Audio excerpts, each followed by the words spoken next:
Right, 19b, question 6. A plank AB of mass 6 kilograms and length 5 meters. And if I skim read to the end of the question, I can see it's uniform.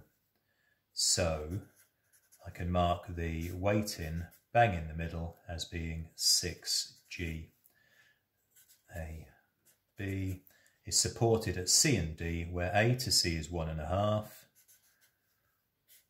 1.5, and B to D is 2, which is virtually all the way, and then B to D is 2 meters. So there's going to be a reaction there and a reaction there. When a 15 kilogram mass is placed on the plank at E, the plank is on a point of tilting about D. Well, if it's tilting about D, I can ignore that support and that weight. Now, that means that E has to be somewhere here. So E has to be somewhere there, and that's where the 15g is. I'll just put that 2 back in. 2. Modelling the plank as a uniform rod, 6g in the middle. Oh, so that's 1.5. That's 1. That's 2. That's a half. Right. Well, if it's the point of, on the point of tilting, it is in equilibrium, which means the total moment about any point is 0.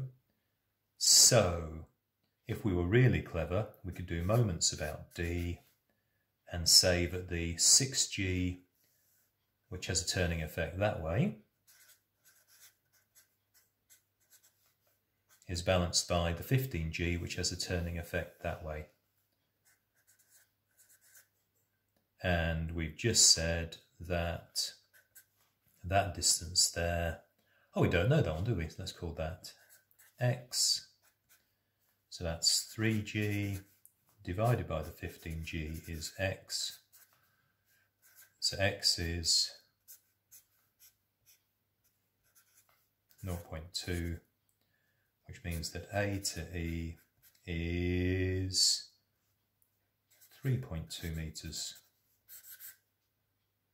Notice that if the question had asked us for the reaction here, the reaction at D, we could have found by balancing the forces that way. Upwards balances downwards. 6g plus 15g is 21g, if they'd asked for that.